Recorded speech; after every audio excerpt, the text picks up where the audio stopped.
5 minutes, the gentleman from Minnesota. Mr. You wrote the Bybee memo of August 2002. Is that right? Mr. Ellison, as I described in the opening, I need a yes or no, sir.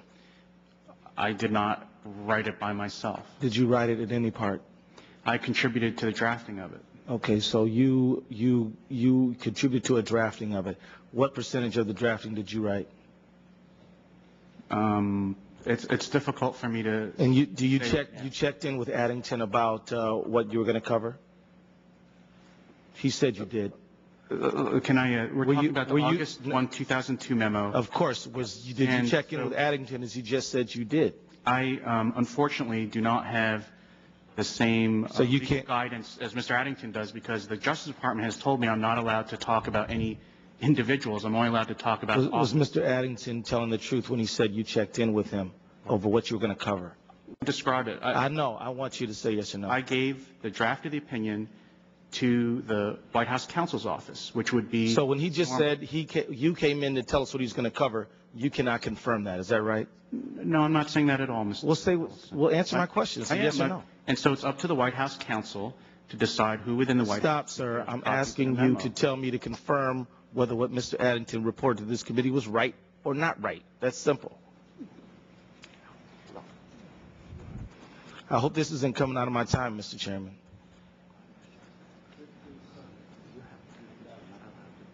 We're a little flexible. Who else?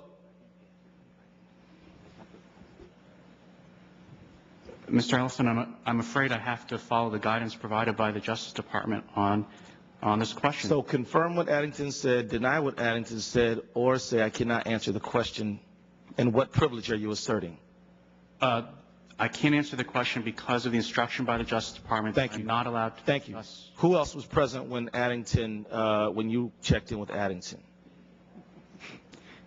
Sir, you're assuming I answered your last. Is that a repeat of the last answer? Do you repeat? Do you stick with the last answer? The question was, who else was in the room when I checked in with Addington? Right.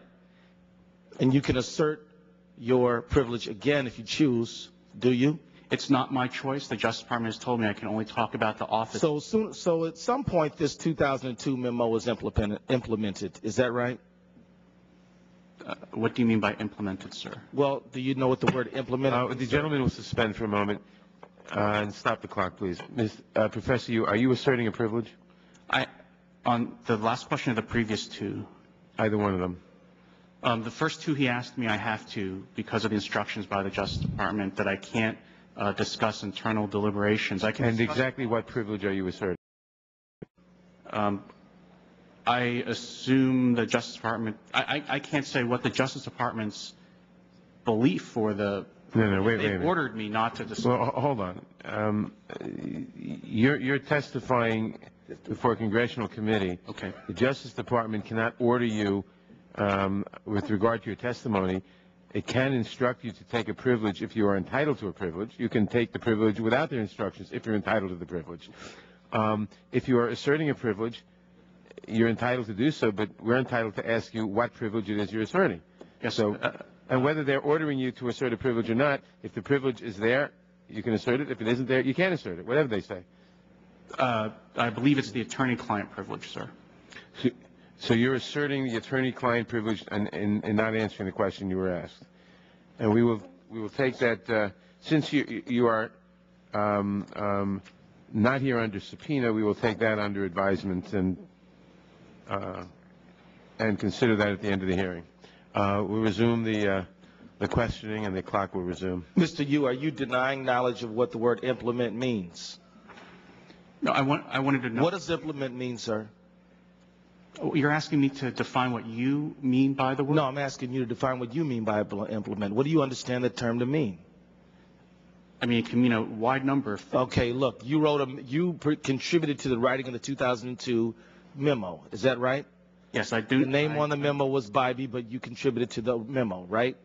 Yes, sir. The memo was implemented at some point. Is that right? What do you mean by implemented, sir? What I mean by implemented is the guidance that was set forth in that legal memorandum was followed and put into action.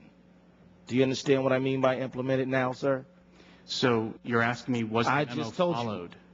was the memo followed by? I'm not going to get into semantical games with you in the 5 minutes. You to answer the question or refuse. Was the memo implemented?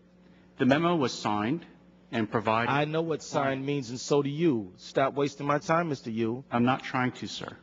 Was the memo followed? Will you accept followed?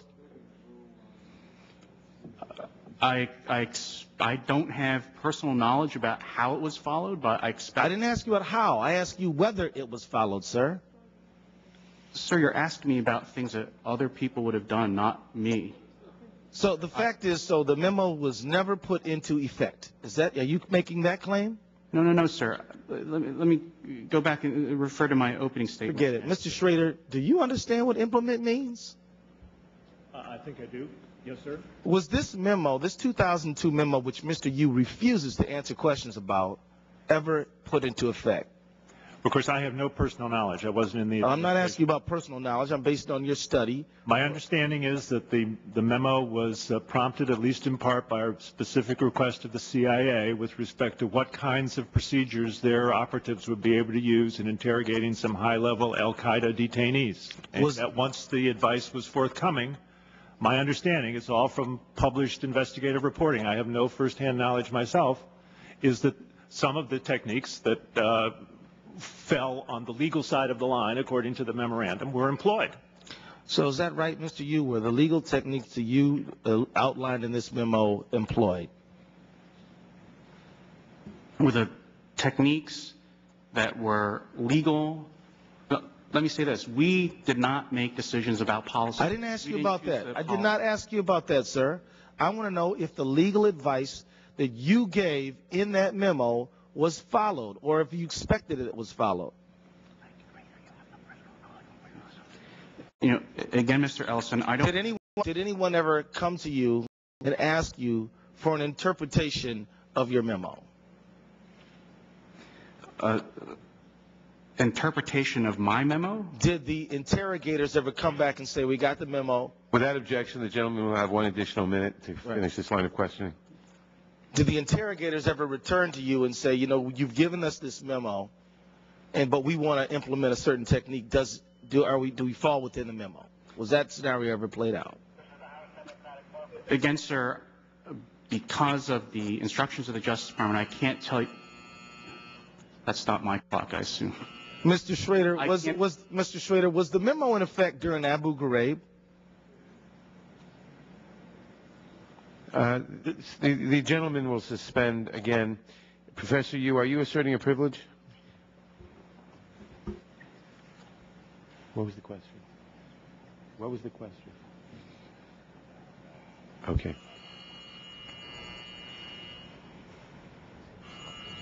I heard.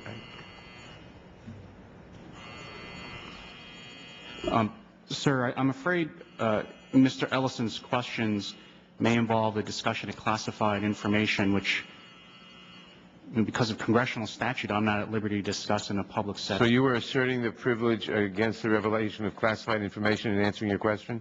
I don't know if that's a privilege. I just can't do that, sir. I'm not saying it's a privilege. I just can't. That's a violation of the law. Well, so you're asserting that that in order to answer Mr. Ellison's question, you would have to reveal classified information? I might have to, sir. Might have to or do have to? Can you let me rephrase the question? As I understand, let me rephrase the question. Is there any way you can answer Mr. Ellison's question without revealing classified information? Yeah, as I understand the question, I would have to discuss classified information to provide him a complete answer. I don't think I can do that, sir.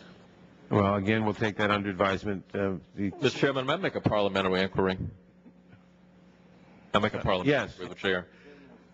The gentleman will state his parliamentary inquiry. I would inquire of the chair, after we come back from our break from voting on the floor, if the chair would consider directing, particularly the two government witnesses, Mr. Addington, I have noticed, Mr. Chairman, I've been on the committee for a year and a half. I've never seen two witnesses, frankly, struggle as much to appreciate ordinary use of terms and questions. Would you consider instructing the two witnesses to answer the questions that they're asked, and if they wish to elaborate or clarify them, they can ask to do so, but given that we have time constraints, I would ask that the chair admonish the witnesses to err on the side of being responsive as opposed to constantly quibbling over word choice, because I've never seen it to the degree I've seen it today.